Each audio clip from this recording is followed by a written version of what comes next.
Right now, your phone is somewhere near you, maybe in your pocket, maybe face down on the table, screen dark, waiting. You haven't touched it in 10 minutes, but some part of you already knows exactly how long that is. That part of you wants to check it. You tell yourself it's a bad habit, something wrong with modern life. But the real answer is far stranger. That urge isn't new. It's 300,000 years old. Your brain didn't evolve for notifications. It evolved for something else entirely. Something that used to keep your ancestors alive. Think about it this way. If you lived 300,000 years ago, you weren't checking a screen. You were checking the tree line, the riverbank, the shadows at the edge of camp, constantly. Not because you were anxious, because the humans who didn't check didn't survive long enough to have descendants. You are here because your ancestors were built to scan their environment for anything that changed. That's the key word. Changed. Your brain doesn't care about things that stay the same. A tree that's always been there gets ignored. A rustle that wasn't there a second ago? That gets your full attention immediately. Neuroscientists call this a novelty bias, and it's wired into one of the oldest parts of your brain, the amygdala, sitting deep beneath your skull, working long before you're even consciously aware of it. It exists to answer one question, over and over all day long. Has anything changed that I need to know about? Now look at your phone again. Every notification is a rustle in the grass. Every red bubble is a shadow that wasn't there before. Your phone didn't invent this feeling. It just found the oldest button in your brain and started pressing it thousands of times a day. This is where it gets stranger. Dr. Wolfram Schultz, a neuroscientist at Cambridge, spent years studying how the brain responds to reward. He didn't study phones. He studied monkeys, juice, and a chemical called dopamine. What he found changed how we understand desire itself. Dopamine isn't released when you get the reward. It's released in anticipation of it. The wanting, not the having. Here's why that matters. When a monkey in Schultz's experiments learned that a light meant juice was coming, dopamine fired the moment the light appeared. Not when the juice arrived. The brain was already celebrating a reward it hadn't received yet. Now think about your phone screen. Still locked, still dark. The second you feel the urge to check it, before you've even seen a single message, your brain is already lighting up. You're not checking your phone because of what's on it. You're checking it because of what might be on it. Maybe. That word is doing more work than you realize.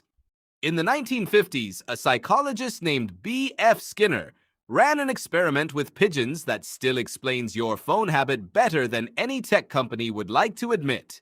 He built a box. Inside it, a lever. Peck the lever, sometimes you get food.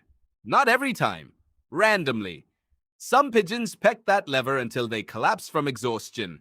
Here's the twist. Pigeons that got food every single time they pecked lost interest fast. Predictable rewards get boring. But the pigeons on random rewards, they couldn't stop. Uncertainty was more addictive than certainty ever could be.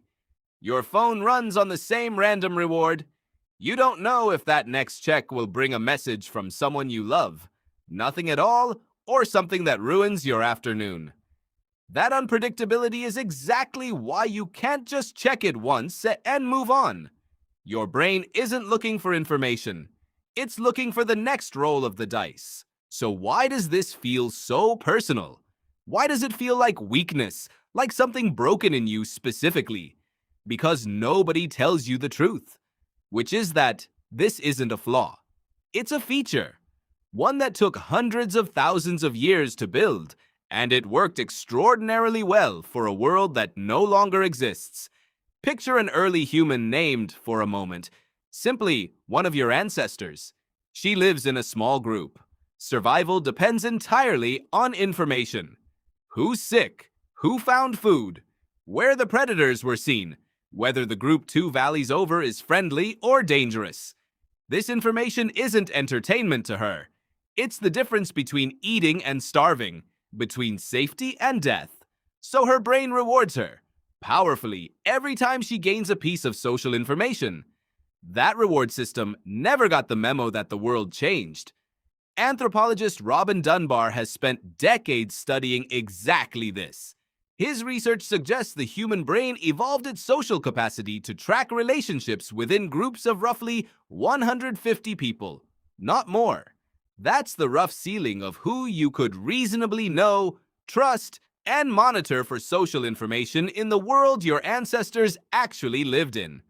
Now count your contacts, your followers, your group chats, your notifications from people you've never met and never will. Your brain is trying to run social tracking software built for 150 people across networks of thousands. It doesn't know the difference between a text from someone you love and a like from a stranger. Both register, faintly, as social information. Both pull at the same ancient wiring. Is it any wonder it feels exhausting? There's something else happening too. Something quieter, something almost cruel in its simplicity. Your ancestors lived with almost total certainty about their immediate world. They knew exactly who was in camp, exactly where danger might come from. The unknown was rare, and when it appeared, it demanded urgent attention. Your phone manufactures unknowns constantly. A message you haven't opened is a small, unresolved thread. An unread badge is a loose end your brain was never built to ignore. This is sometimes called the Zeigarnik effect, named after psychologist Bluma Zeigarnik, who discovered that unfinished tasks stick in memory far more persistently than completed ones. Waiters in her studies remembered orders perfectly, right up until the bill was paid. Then the memory vanished almost instantly. Every unread notification is an unpaid bill your brain refuses to forget. So you check it, not because you're weak, because you're human, running code written for a much older world. Here's the part that should feel less like a trap and more like relief. None of this is a moral failure. Your ancestors who obsessively scanned their surroundings weren't anxious. They were alive, and their children were alive because of that exact behavior. The same vigilance that once meant survival now gets redirected at a glowing rectangle that has nothing to teach you about predators or food or safety, and everything to teach you about how deeply your oldest instincts still run the show. Knowing this changes something. Not instantly, not completely, but it shifts the story you tell yourself. You're not broken. You're not addicted in some shameful, unique way. You are a 300,000-year-old survival machine reacting exactly the way it was built to react, to a stimulus its designers never could have imagined. That doesn't mean you're powerless. Understanding where the urge comes from is often the first step to loosening its grip.